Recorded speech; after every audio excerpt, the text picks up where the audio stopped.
C'est toi qui l'en es l'auteur. C'est toi qui l'en es le maître. Pourquoi pas t'élever, pourquoi pas t'adorer, pourquoi pas te célébrer. Béni sois-tu, papa. Béni sois-tu, mon tout. Béni sois-tu la raison de ma vie sur la terre. Tu as révélé ma femme. Tu as révélé mes enfants, ma famille, tout entière, ma belle famille et ma famille propre. Pourquoi pas Jésus? Si je ne le fais pas, je suis un grand, une personne ingrate, qui ne réfléchit pas, qui ne raisonne pas.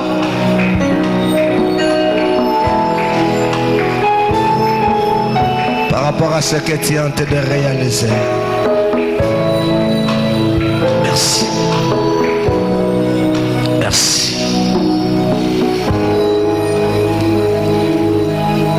Remettons ce temps entre les mains de notre Père afin qu'il nous fasse du bien. Prions au nom de Jésus-Christ. Nous remettons ce temps entre tes saintes mains. On ne peut pas parler de toi sans demander l'aide auprès de vous pour mieux parler. On ne peut pas prier sans demander la puissance à celui qu'on appelle El Shaddai pour nous inonder afin que ta gloire se manifeste comme il faut au-delà de nos entendements, Dieu.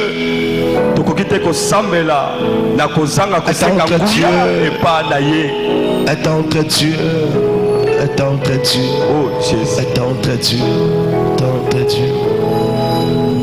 Glorifie ton nom durant ce temps, au nom de Jésus-Christ. Merci Seigneur Jésus. Merci Seigneur Jésus. Amen. Amen. Nous acclamons Jésus. Nous acclamons Jésus. Nous acclamons Jésus. Amen.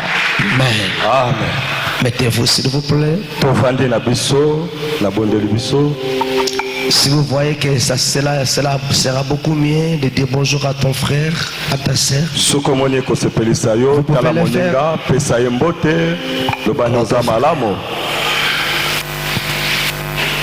Amen. Amen. Nous sommes aujourd'hui le 2 mai 2021. Lelo tozali le 2 mai na mbula oya 2021. Et premier dimanche de ce mois de mai. Eyenga ya liboso ya sanza oyo ya mai. Donc nous avons dédicacé culte de famille. Oyo to kaba epa ya nzambe eyenga to losambo ya mabota. Et ce matin nous allons parler de la famille de Lot. Lelo na tonga lelo to kolobela libota ya Lot. Ceux qui étaient au cours de la semaine, je leur avais dit qu'on parlera de Lot, mais on va exploiter Genèse chapitre 19 du premier verset jusqu'à la fin. Ba oyo bazalaki na poso oyo ba yebiete na bale kolobela bango déjà ne yenga to kolobela libota ya Lot na mokanda ya Genèse chapitre 19 na verset nangwa liboso ti na 21e verset. Ouvrons nos Bibles. Tofongola ba Biblia na biso. Dans ce texte que je viens encore de vous dire ce matin. Na makomi oyo na uti kolobela biso. Genèse chapitre 19. Mokanda ya Bandeli chapitre 19. Verset 1 à 38e verset. Cela vous allez lire ça à la maison, mais ici on va se limiter seulement au verset 11. Genèse 19. 1 à 38, vous allez lire ça à la maison. Yes. Mais de 1 à 11, on va lire ça ici. Peu importe, c'est un peu long. Verset 1er tina 38 tanga na ndako. Mais awa tozo suka kaka na 11e verset. Donc tobani na 1er tina 11e. Il est dit ceci. elobami boye Les deux anges arrivèrent à Sodome sur le soir. ba angelu mibale bakomaki na Sodome na pokwa Et l'autre était assis à la porte de Sodome. pe Lote avandaki na ekuke ya ville oyo Sodome.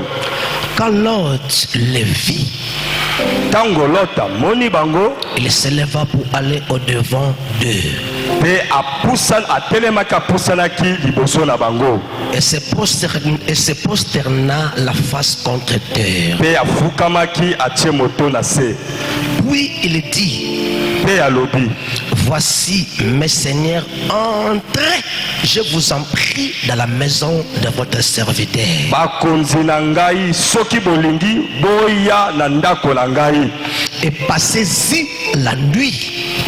pe bolekisa butu epa na ngai Lavez-vous le pied. bosokola makolo Vous vous lèverez de bon matin et vous poursuivrez votre route. na nsima bokolamuka na bino na tongo pe bokolanda mobembo na bino. Non, répondirent-ils, elobaki bango te nous passerons la nuit dans la rue. biso tokolekisa butu na balabala. Mais l'autre les pressa tellement qu'ils virent chez lui et entrèrent dans sa maison. Kasi Lot abondelaki bango makasi bongo bakendaki na ndako nzela moko Il na ye. leur donna un festin et fit cuire des pains sans levain. Elote asalelaki bango mwa fete pe atumbelaki bango mapa ezanga levire Et ils mangèrent. pe baleyaki. Ils n'étaient pas encore couchés que les gens de la ville, les gens de Sodome, entourèrent la maison. Tango bapaya balalaki nano te bato ya Sodome baye kozinga ndako na mbala moko. Depuis les enfants jusqu'aux vieillards, toute la population était accourue. Kobanda na bano ya mike kino na bamipange bango nyonso bazalaki wana moko te asangaki. Ils appelèrent Lot et lui dirent, où sont les hommes qui sont entrés chez toi cette nuit? Babengi Lote pe balobi wapi bato oyo bakotaki awa na butu. Fais-les sortir vers nous pour que nous les connaissions. Bimisa bango po yeba nzoto na bango. Lot sortit vers eux à l'entrée de la maison. Lote abimaki na libanda pe akangaki ekuke na ye. Et il dit, Pe alobi mes frères, je vous en prie, ne faites pas le mal. bandeko na nga na bondeli biso bosala mabete na bato oyo. Voici, j'ai des filles qui n'ont point connu d'homme. Botala naza na bilenge ya basi mibale oyo baza bamoseka. Je vous les amènerai dehors. Na komemela bino bango libanda. Et vous leur ferez ce qu'il vous plaira.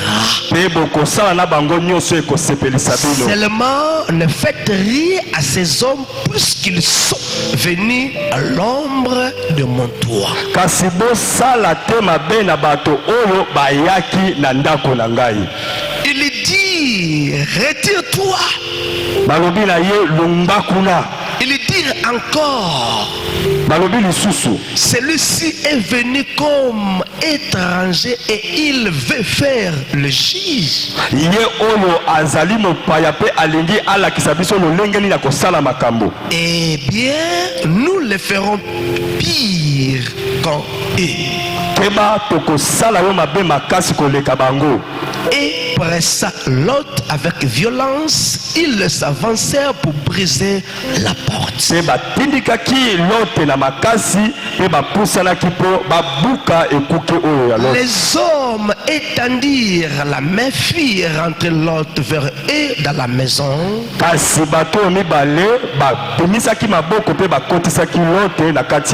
Et fermèrent la porte. Et ils frappèrent d'aveuglement les gens qui étaient à l'entrée de la porte.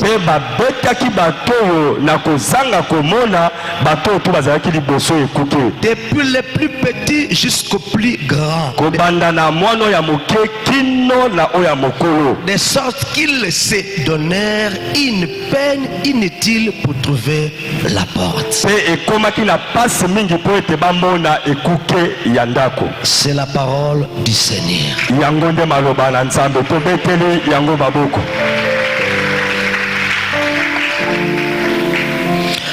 Je passe mon interprète à faire le nécessaire de vous expliquer ce que nous venons de lire en français.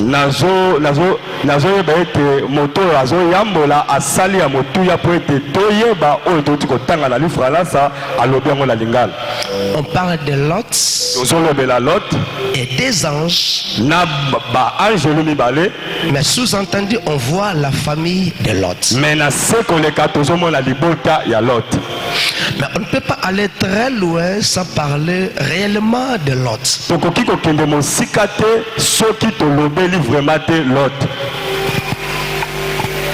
Nous allons parler de la famille de Lot qui sont Lot lui-même, de sa femme et de ses enfants.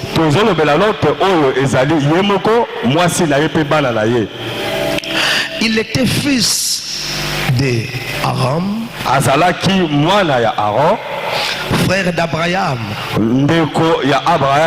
né dans une famille fétichisme. Il était orphelin de père et de mère. Mais cet homme devrait saisir la grâce par rapport à ce que l'Éternel Dieu était en train de faire dans la vie de son oncle Abraham.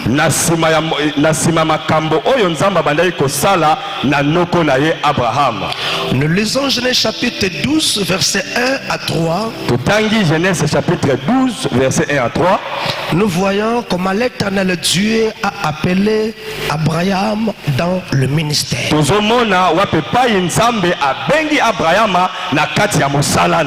À ce temps-là, Lot était avec sa femme et son neveu.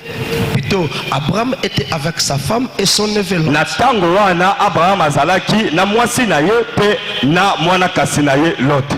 Lot était déjà grand. Abraham était censé de laisser Lot de se prendre en charge.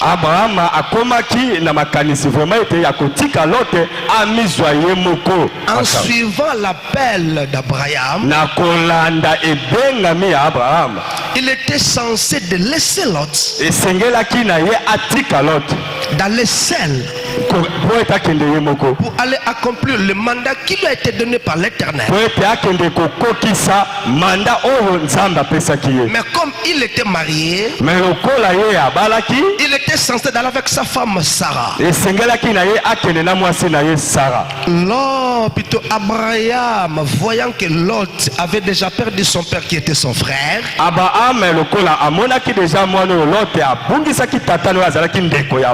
avait pitié de son neveu. Il a jugé de désobéir à ce que Dieu lui avait dit pour amener Lot.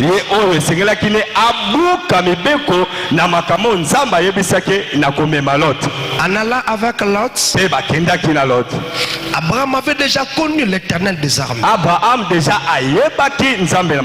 C'était pas facile d'obéir à une personne qu'on ne connaissait pas.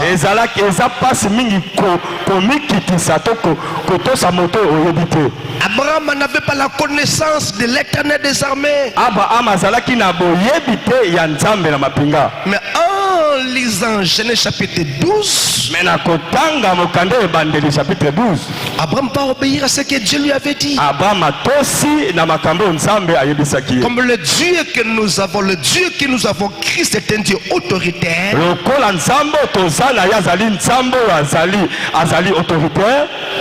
Abraham s'est laissé conduire. ye Abraham amitikaki kotambwisama.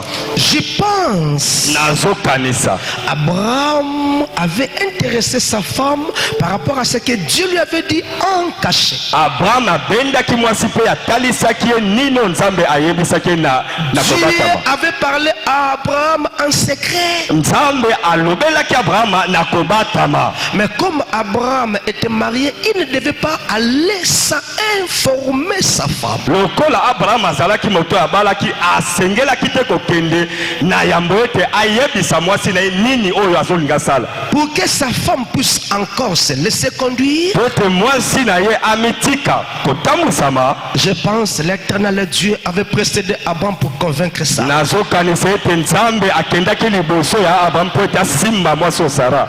Vous savez, Oyebi dans des familles, na bamabota ce sont des femmes qui sont compliquées. ezali basi nde bazalaka matata mingi. Mais si la personne qui leur avait créé leur dit quelque chose en secret, Kasi soki moto yasalaki bango alobeli bango makambo na kobatama, la femme est censée obéir son créateur. mwasi azali kaka na etinda ya kotosa oyo asala ye. C'est pour cette raison Sarah aussi avait obéi à ce Yango wana nde na que Dieu tino avait oyo. dit à Abraham, et Abraham lui avait intéressé. Yango nde na ntina oyo Sara atosaki ntango Abraham akendaki kobetele lisolo oyo. On sous-entend, Sarah aussi a commencé à croire à ces dieux qu'Abraham avait écouté en secret. Tozomona na se Sara pa bandaki deja comprendre nzambe oyo Abraham ayebaki na secret. C'est comme si Lokola le culte des familles avait déjà lié. lokola balosambo ya mabota ezalaki deja. Mais pourquoi Lot n'a pas saisi l'opportunité? Pona nini Lote asimbaki te oyo pesamelaki ye? Amen. Amen. Lot n'a pas saisi l'opportunité de croire à ces dieux que son oncle a écouté en secret. Lote asimbaki te oyo pesamelaki ye ya konsimela nzambo noko na ye ayebaki na kobatama. Parfois tu te poses des questions, pourquoi le pasteur conclut ainsi?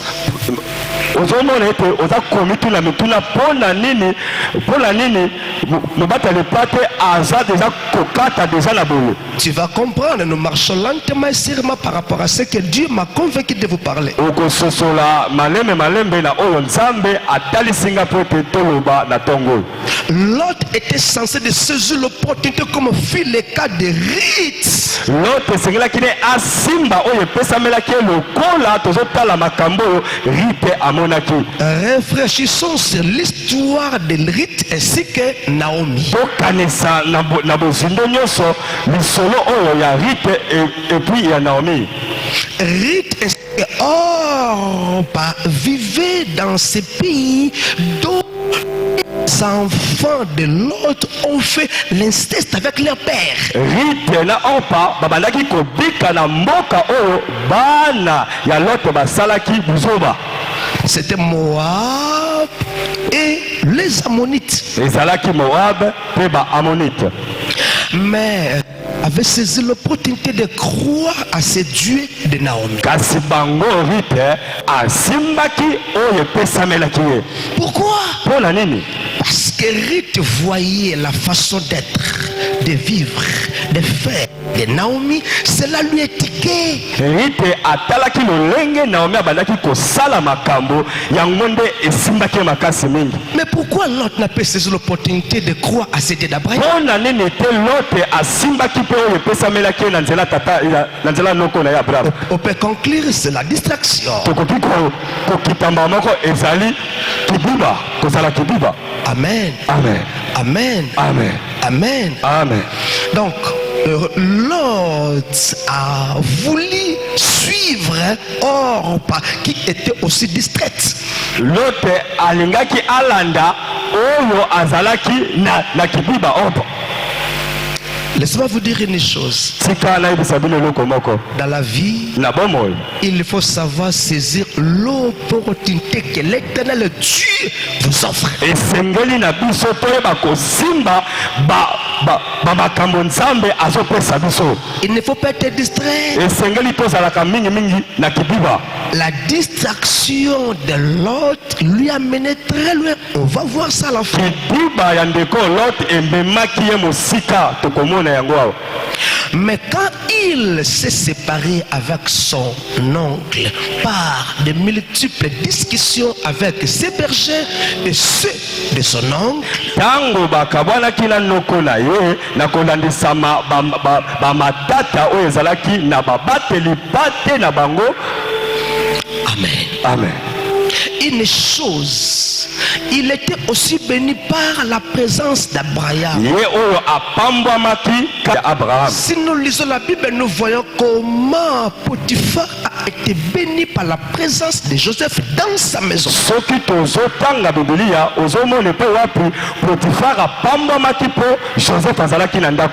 On sous-entend l'autre aussi avait été béni par le Dieu d'Abraham. Parce qu'en sortant avec son oncle, il avait des bergers, des brebis, des boucs, tant d'autres. Mais quand l'Éternel Dieu avait parlé avec son oncle en secret, et l'obéissance d'Abraham a amené la bénédiction dans ce qu'il avait. À côté de lui, son neveu était aussi là. Il est censé être aussi connecté. Mais comment expliquer après avoir été béni par le Dieu d'Abraham, il s'est laissé conduire par l'influence de ses bergers en se séparant avec son oncle Abraham. Amen. Amen. Amen. Amen. Mes frères, mes sœurs dans le Seigneur, vous savez quoi dans la vie? Quand tu te connectes avec une personne connaissant Dieu,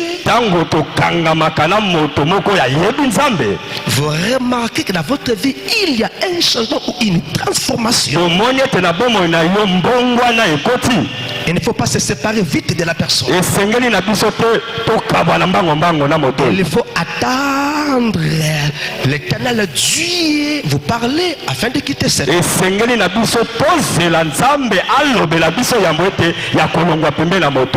Attention. Attention. Je me souviens un jour dans ma vie, quand on était à l'église à Bumbu, il y a un groupe qui se sont rebellés envers mon père Dieu. Mais j'étais pas de l'air.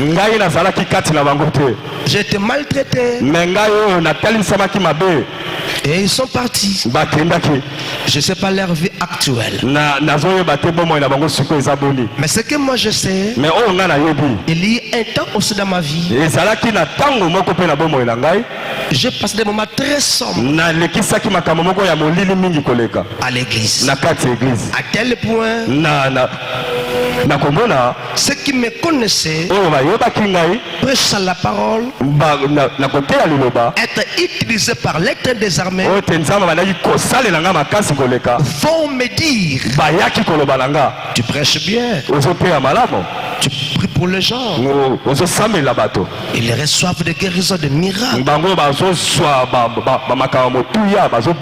Est-ce que tu peux parler? Est-ce que tu peux parler? Commencer une église. À ce temps-là, j'avais suivi bien avant un prédicateur qui aujourd'hui je regrette, il ne fait plus partir de notre milieu.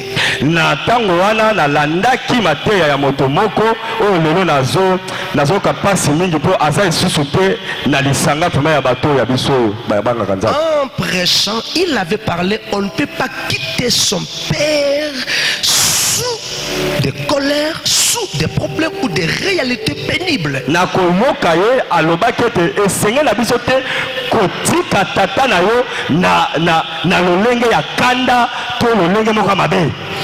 Je l'avais bien suivi.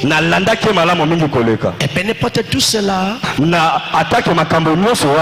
j'étais toujours à l'église. Très calme, très docile. J'étais derrière. Je venais régulièrement à l'église. Quand le temps était venu, Dieu avait touché mon père. Dieu avait touché mon père de me donner la grâce de faire ce comme si rien n'était de commencer mon travail.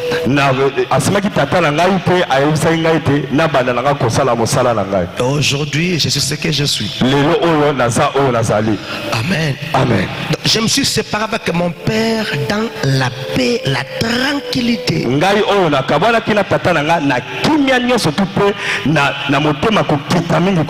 Je me souviens ces jours-là, j'étais devant l'église comme ici, je me suis mis debout avec mon équipe. On a prié pour nous, pour nous dire, allez, que l'éternel Dieu vous accompagne.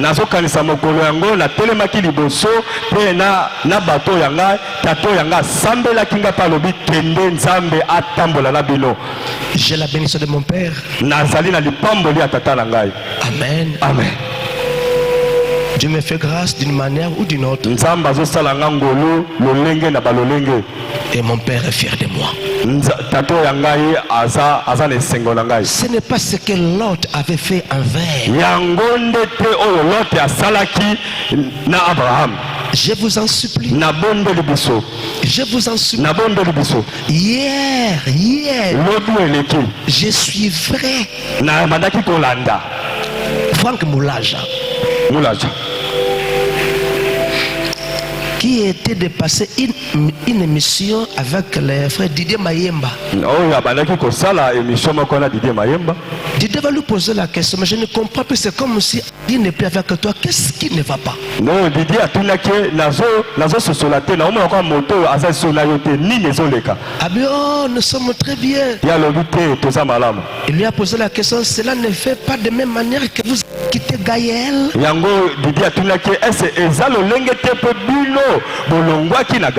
Ah non, il lui répondit.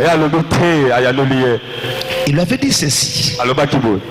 J'ai compris que Henri Papa a grandi. Il est devenu responsable. Par rapport à ce que nous sommes en train de gagner, il sera impossible pour que je puisse encore répondre à ces préoccupations.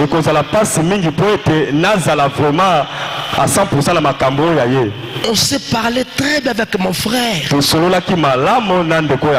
de continuer le ministère parce qu'il a cette grâce-là. Je n'ai pas voulu étouffer ça. Mais quand il y a des concerts qui demandent qu'il soit là, je lui fais appel.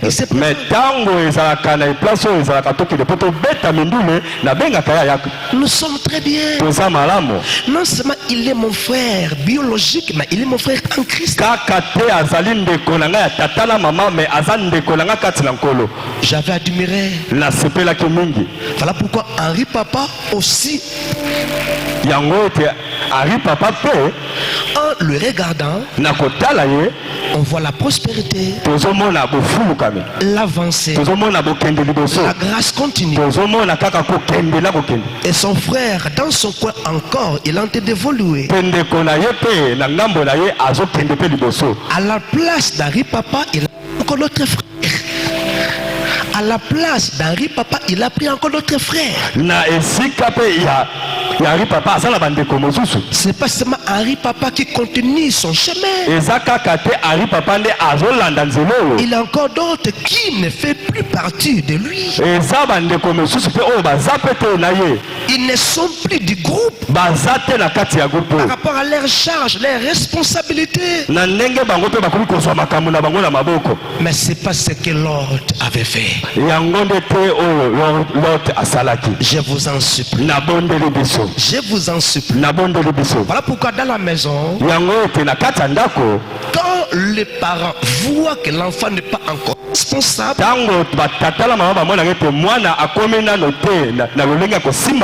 C'est difficile pour qu'on puisse encore le laisser. Si mon père Jimmy Nembamba m'avait laissé seul aujourd'hui,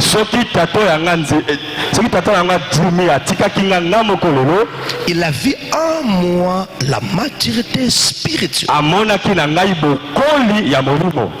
Amen. Amen. Amen. Amen. Mais l'autre n'a pas réfléchi ainsi. Je vous en prie. Vous savez quoi dans la vie? Il y a d'autres personnes qui ne peuvent seulement être bénies ou en sécurité par votre présence. Si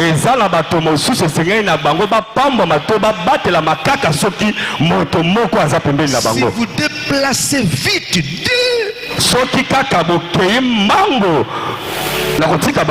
il y a des catastrophes. Quand il y a un temps que je puisse quitter Bumbu pour Badiadingi, mon neveu va me dire, oncle, vous partez, nous ne serons plus en sécurité, nous dormons bien. Quand vous priez, nous sommes très à l'aise. Partez maintenant, nous serons exposés. Je me souviens encore un jour, à ce temps-là, je prie 0h à 5h. Je sortais à la cour de notre pasteur. Parfois quand je priais, je dis parfois quand je priais, je criais à tel point de parcelles voisines m'écoutaient. Un jour, une grande sœur de la famille de la personne à côté de nous va me dire, continue à faire ainsi, cela nous fait du bien, nous dormons très bien, que l'Éternel Dieu vous bénisse. Amen. Amen. Mais Lot n'avait pas compris. En se séparant de son oncle Abraham, la première des choses, il s'est laissé séduire comme une personne.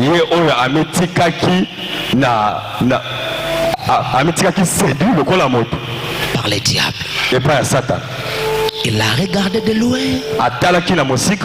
Il avait déclaré, il a vu, il faisait très beau. Parce qu'il devait se séparer avec son. Il a jugé bon d'aller parce que là où il voyait, c'était vraiment une place belle.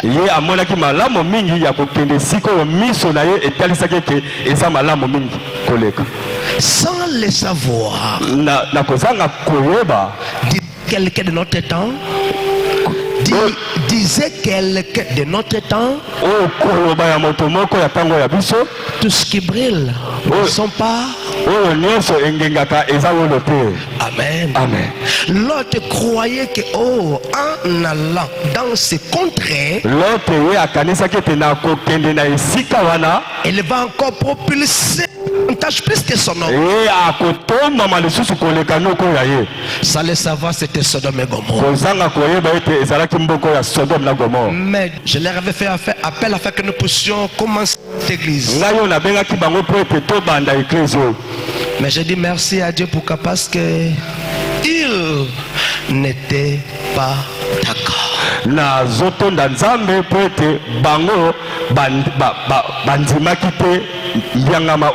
Les deux n'ont pas accepté de faire ce que j'avais voulu faire avec l'Éternel des armées.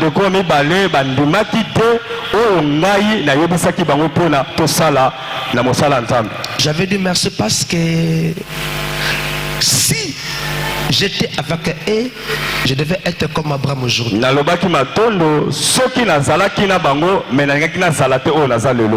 Parfois, le dé bato mibale devrait être des barrières esengelaki na bango bazala epekiselo pour l'avancée, po ete ngai nakende liboso, pour l'avancée de la mission que Dieu m'a donnée. po ete mosala nzambe apesi ngai ekende liboso. Qui travaille avec qui? Nani azosala na nani? Tu travailles avec qui pour que tu puisses encore accomplir le mandat ou la mission que Dieu vous a octroyé? Ozosala na nani po ete okokisa mosala nzambe apesi yo? Parce que la personne qui est avec toi, Dieu t'a parlé de lui. Ese moto azana yo nzambe alobelaki yo ye? Tu avais écouté Dieu avec des précisions exactes. Est-ce que oyokaki nzambe vraiment na makambo oyo ezotalisama na solo nyonso? Amen. Amen. L'alliance faite, Bosangani oyo ezosalama, la relation réalisée. bokutani oyo tozosala, Est-ce que Dieu est la source? ese nzambe azali moboku to liziba? Amen. Amen. Voilà pourquoi j'ai l'habitude encore de dire à mes enfants yango omoni ngai nalobaka mingi na bana ya ngai que vous êtes. oyo bozali, Il ne faut pas faire quelque chose sans avoir la permission du Créateur. esengeli na bino te bosala likambo na nsima ya koyoka te oyo mokeli alobi na yo. C'est avec raison. Ezalaka na ntina Parce que moi, votre Père, po ete ngai tata oyo ya bino, avant d'être ce que je suis aujourd'hui, po ete nazala oyo naza lelo pasteur, mobateli pa te, je n'étais pas influencé par les amis. nazalaki moto te bato bazalaki kolobela ngai. J'avais interrogé mon Père. Ngai nakendaki nalobelaki tata oyo ya ngai, Et Dieu m'a parlé en 4 minutes personnellement.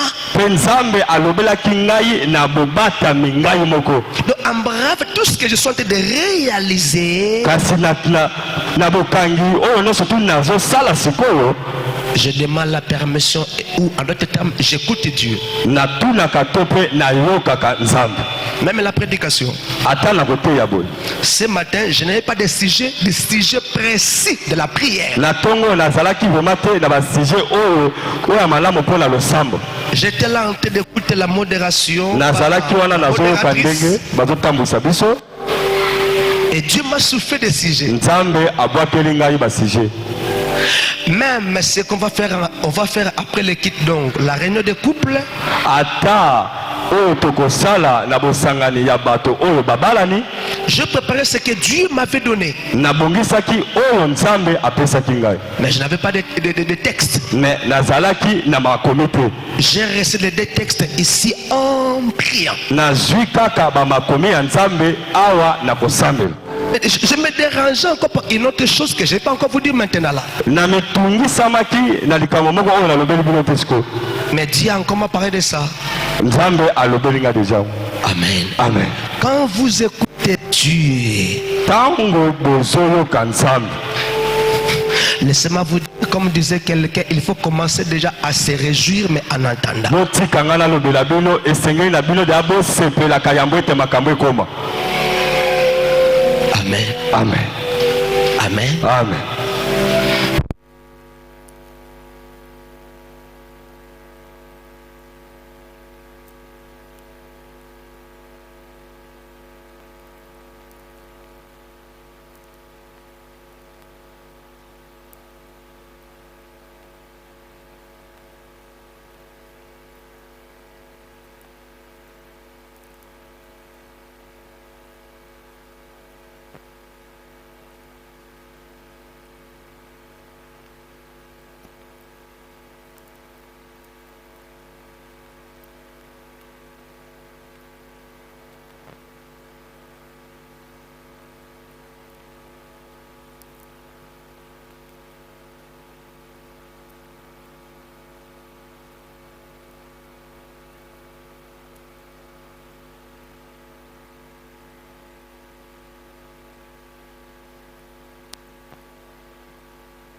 Voilà pourquoi vous remarquez ceux qui écoutent ce que je leur dis.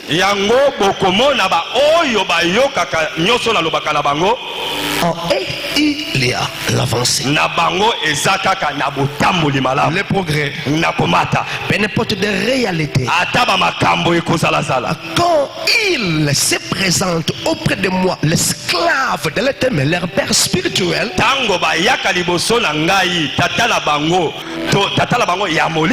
je leur dis ne craignez pas, ne vous dérangez pas. Ce que tu es en train de faire, tu as écouté qui? Tu as écouté Dieu qui est en train de mettre des cales, qui lui a créé. Comme c'est Dieu qui lui a créé, Dieu lui a créé, il lui met des cales dans ce qu'il est en train de faire. Et ce qu'il est en train de faire, c'est Dieu qui t'a convaincu. N'ayez pas peur. L'éternel Dieu prendra soin de lui. Amen. Amen. Amen. Amen. Amen. Amen. Lot n'a pas saisi l'opportunité. En se séparant d'Abraham, c'était la ruine, la destruction. Sans le savoir, l'endroit, la place, la contrainte choisie, c'était Sodome et Gomorrhe. Une vue, un prix de la prostitution, de dimension. Mais Abraham, en étant resté avec son créateur, son Dieu, il va lui faire encore de bien. Abraham n'avait pas choisi, mais Abraham avait laissé l'autre de choisir. Mais là où Abraham était, ou là où Abraham s'est laissé diriger par le Saint-Esprit, non, c'était terrible. Je vous en prie, je vous en prie, mes frères, mes sœurs, dans le Seigneur, il faut se laisser conduire par Dieu. Alors pourquoi le dimanche passé, quand je vous avais parlé, la bénédiction est pour les matures. J'avais dit une chose que je vais développer les jours à venir. Dans la vie, il faut écouter plus Dieu et la personne que Dieu vous a octroyée. C'est ça le secret du progrès. Quand vous écoutez Dieu, en travers la personne que Dieu vous a donnée, vous n'aurez pas de problème. Mais n'importe encore des réalités peuvent y arriver. Mais l'Éternel sera toujours là pour intervenir. Il est écrit dans la parole de Dieu. Parfois, l'Éternel permet des moments pénibles pour ses enfants afin de se permettre encore un autre niveau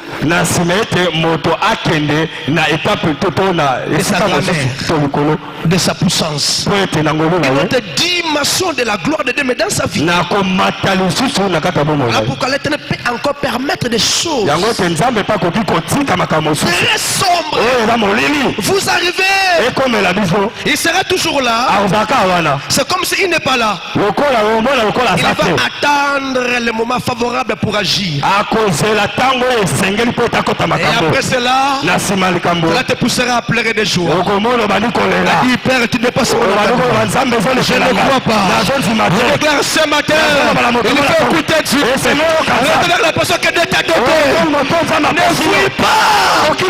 Peu importe, il est compliqué. Il est très dur. Reste attaché, connecté avec la personne que Dieu t'a donnée. Il est la source. Il est la source de ta bénédiction. On peut prendre aussi l'exemple d'Élisée et d'Élie. Amen. Amen.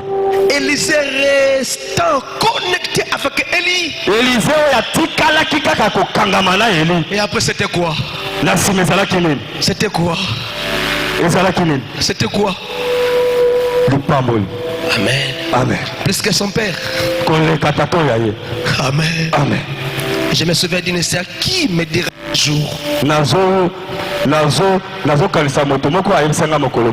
Papa, Dieu m'a parlé de travailler avec vous. Malheureusement, tu peux continuer, tu connais.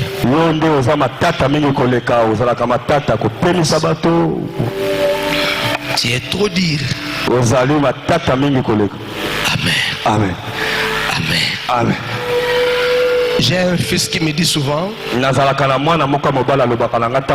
papa, si vous n'étiez pas dire envers moi, je ne devrais pas être ce que je suis. Que Dieu te bénisse, mon fils. Je resterai toujours dit pour te pousser à faire la volonté de Dieu. En dehors de la volonté de Dieu, il n'a pas la vie, mon frère. Il n'a pas la vie. C'est la mort. Mais si je vous conduis à faire la volonté de Dieu, avec des punitions, demain tu diras, papa, que Dieu te bénisse. Tu avais tout à fait raison. Tu peux continuer ainsi. Amen. Amen. Lot. Et après, il va se marier avec une païenne de cette contrée.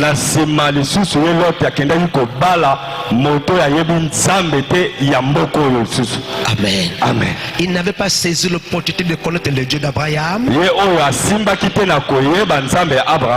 Et le diable va encore le faire enfoncer davantage. Ce qui a fait que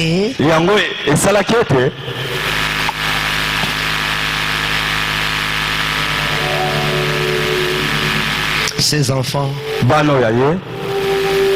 ont fait quelque chose dans la vie qui a poussé aujourd'hui le diable d'exploiter cela. L'inceste. Pour avoir beaucoup d'argent. Pour être célèbre. Cela vient de là. À qui la faute?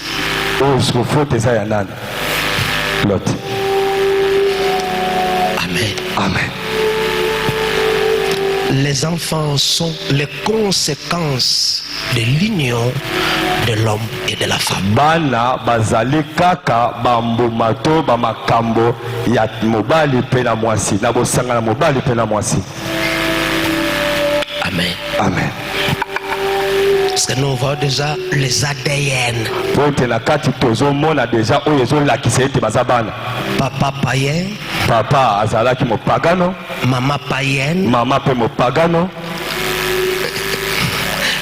Écoutez un peu ce que l'Éternel m'avait donné par rapport à la femme de Lot.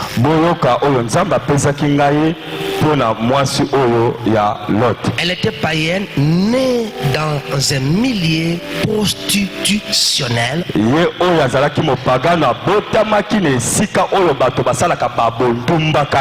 Ou une contrée où la prostitution était à haute dimension. C'est-à-dire homosexualité. Merci beaucoup mon frère, tu me précèdes, que Dieu te bénisse. Amen. Et lesbianisme ou femme homosexuelle, donc rapport sexuel femme et femme. La femme de Lot venait de cette contrée. Elle va produire quoi? Amen. Amen. Voilà pourquoi Elle n'avait pas écouté ce que Dieu lui avait parlé par ses envoyés. Parce qu'elle était matérialiste. Ne croyez pas que l'Éternel pouvait remplacer d'autres richesses.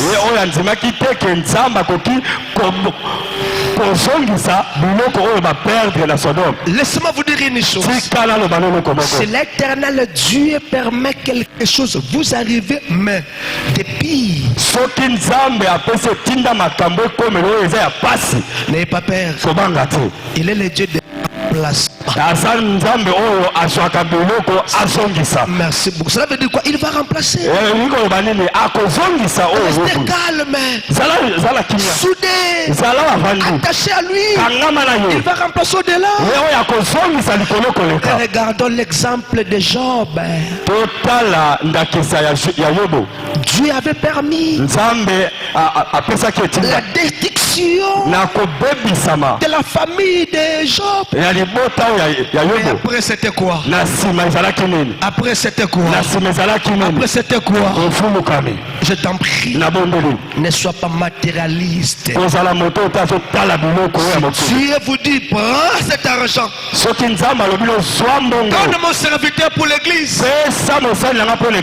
Je t'en prie, donne. Vous savez quoi? Il est écrit, donnez et il vous sera. En donnant à l'Éternel Dieu, vous remerciez la personne qui vous a donné la première. Mais quand vous aurez encore besoin, il vous donnera. Mais vous êtes six comme ça. Pourquoi vous ne voulez pas donner ce que Dieu vous demande de? Vous avez l'esprit de la femme de Lot. Je me lève pour détruire cet esprit en vous ce matin. Au nom de Jésus-Christ.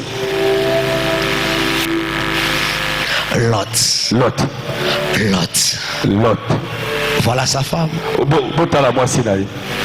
Vous connaissez sa fin? Amen. Elle n'a pas voulu écouter, d'aller, mais de ne pas regarder en arrière.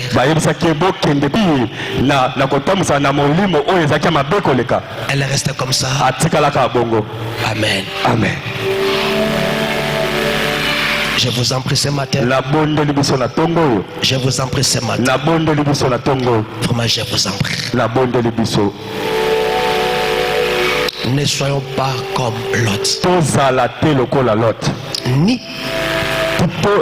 sa femme. Je peux ajouter. Ni les enfants.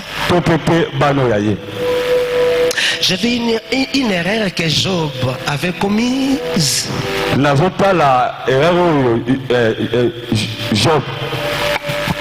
Les deux envoyés de l'Éternel, Dieu était patient de laisser Job aller là où il était convaincu d'aller, dans cette ville appelée Joar.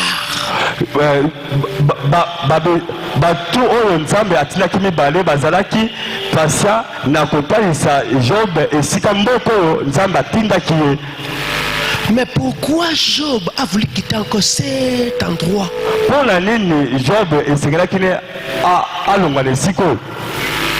Qui a voulu que vous soyez dans cette église?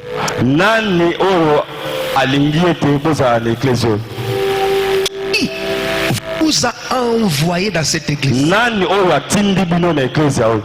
Si Dieu t'a envoyé dans cette église, donc il t'a fait mon fils ou ma fille. Alors, ne quittez pas. N'allez pas. Peu n'importe, tu peux avoir peur de n'importe quelle réalité. Sois passé. Regarde ton âge. C'est dans quel cas? J'ai 35 ans. L'homme n'est pas encore là. Ne t'en fais pas. Ce qui est beaucoup mieux, écoute seulement Dieu par son serviteur. Dieu va t'envoyer. L'homme sera là. Il se présentera. Laisse-moi t'informer d'une chose. Laisse-moi t'informer d'une chose. Pour les enfants de Dieu, ce qu'on appelle ménopause n'existe pas. Cela veut dire quoi? Dieu peut te donner un homme qui a 50 ans. Tu n'as pas encore mis au monde. Tu commences avec cet homme. N'aie pas peur. Qui envoie cet homme? Qui donne les enfants? Mais il va encore donner les enfants. Si l'homme aura besoin de 4, tu auras 4. Si l'homme aura besoin de 7, tu auras 7. Tu vas dépasser ce que les médecins ont dit par rapport à ce problème de ménopause. L'homme n'avait pas écouté, il s'est déplacé. L'autre, il avait hyper peur de quoi? Vous savez quoi? Il n'avait pas la connaissance de la Torah ainsi que de l'éternel des âmes.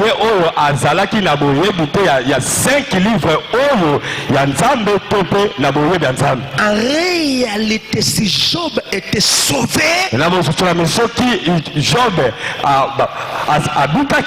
lisez mieux la Bible. C'est par l'intervention d'Abraham et son œuvre.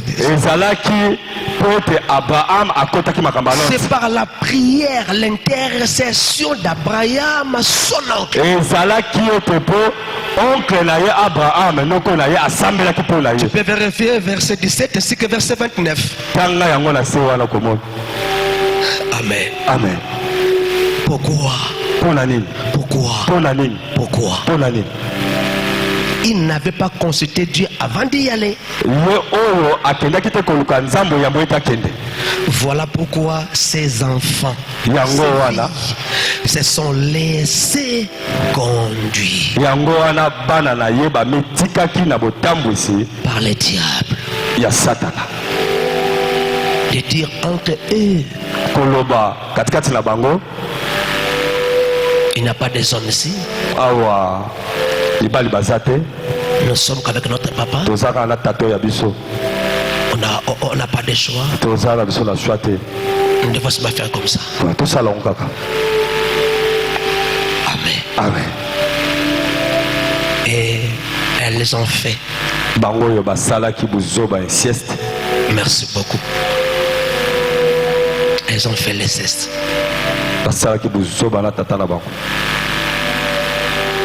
Et à partir de cet inceste-là, sorti le Moabite et les Ammonites.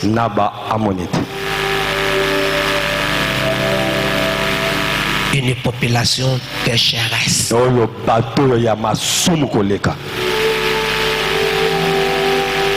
C'est malheureux. Laissez-moi vous dire.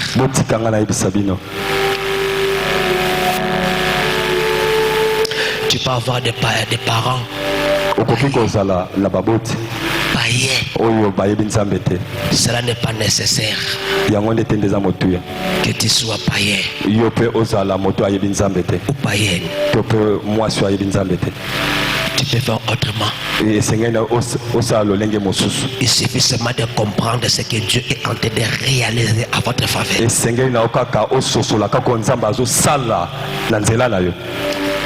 Tu peux te laisser conduire par le Seigneur.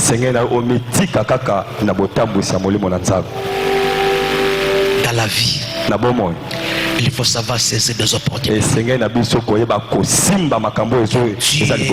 que Dieu t'offre.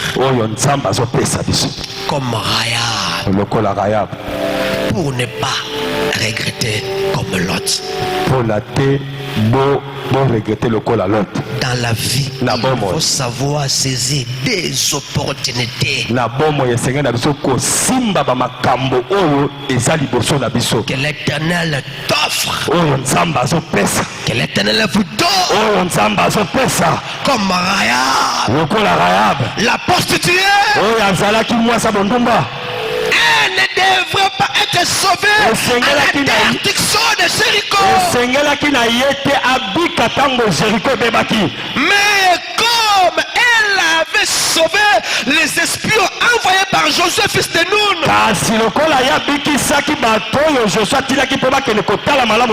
elle avait saisi l'opportunité. Elle était sauvée avec ses parents. Merci. Sa famille restreinte. Yes, Amen. Amen. Ce matin, c'est à nous de faire les choix. De choisir.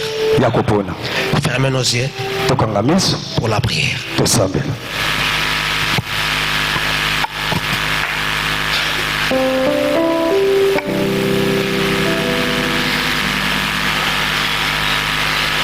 Commencez à penser par rapport à la parole.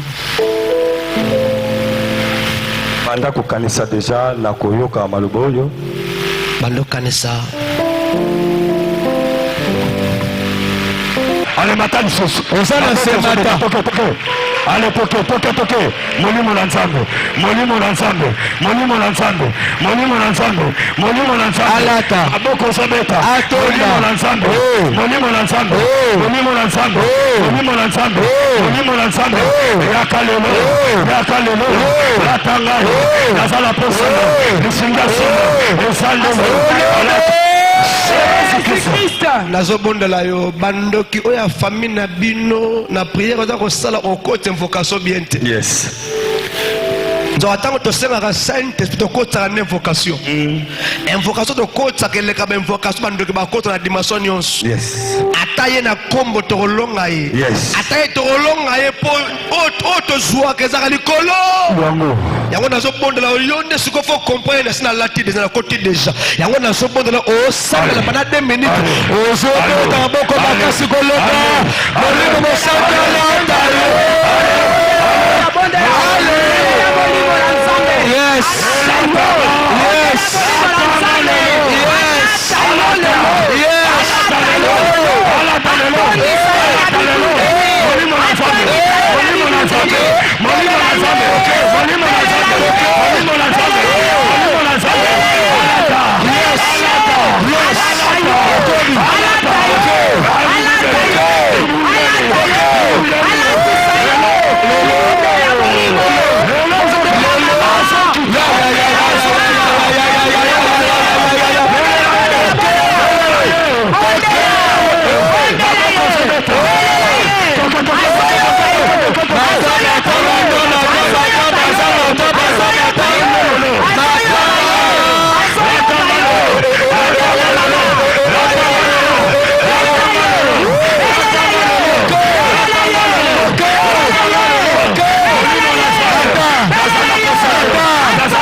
moto akosambela bien mpo na yo aza te soki yo moko te.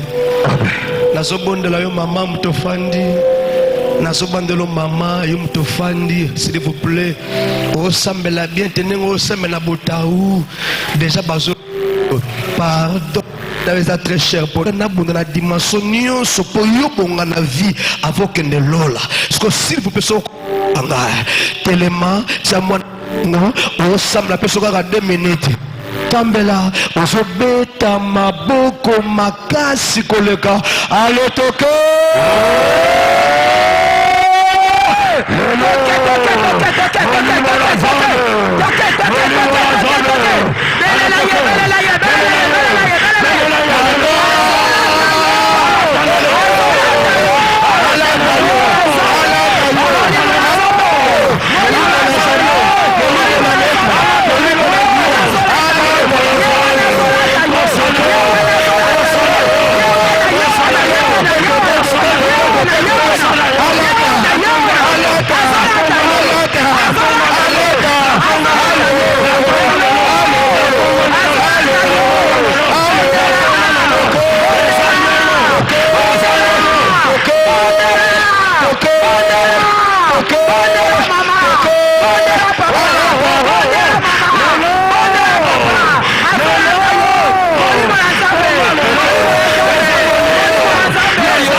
nalingi siko ozwa enveloppe na yo ozwa ki dimanche passé ya na yo ya leki na yo ya ndeko na yo ozwa enveloppe na yo bimisango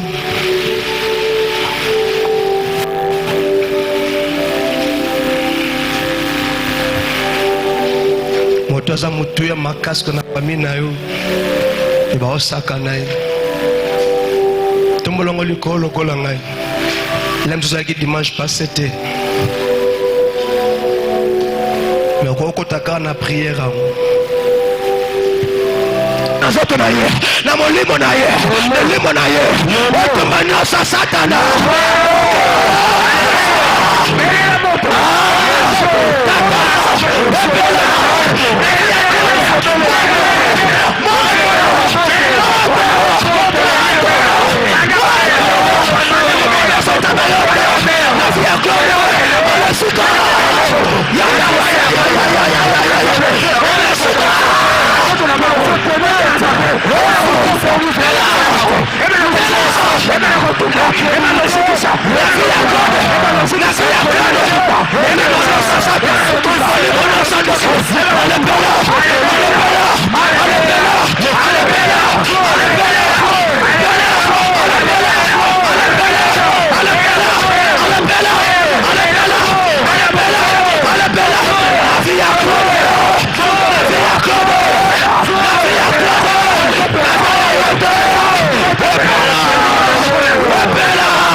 La vie à Claude, la vie à Nana, la vie à Médou, Maman, Adéna, Rebecca, Bella, mon peuple là, Bella,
osambela kapona bato wana skoto osambela changement transformation mosala ezalaki te ndenge osambela okosi nyonso aza mosala abala abota avoyage baporte efungama siko oza kochange makambo na bango toya kotransforme yango ozobeta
Oza kofala telema Meshono kanga ya Jésus Oza kofala s'il vous plaît pardon ya Vina eza cher pona ngai Kobonga na etali ngai Kopala na etali ngai Ko voyage etali ngai Promotion na etali ngai Musa na etali ngai Soki libota ne kimia ya li Okozana kimia Ngapa ne okozana kimia Makambe okozana mala Na sobondo na yo Kanga meso na yo Oza kotelema Kanga meso oza kotelema Soko za mwana liboso zalia Mwana pe asuko zalia Yaga liboso Oza mwana liboso Oza mwana suka Yaga liboso Alléluia Alléluia Alléluia Alléluia Oza mwana liboso Oza mwana suka Jésus Jésus koza administrateur Monsieur pas ali kanga yango s'il vous plaît Nabode monsieur kanga yango Alléluia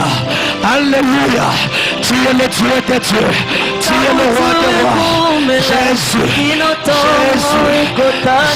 Jésus Alléluia Tu es le Dieu des dieux Tu es le roi des rois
Je te bénis.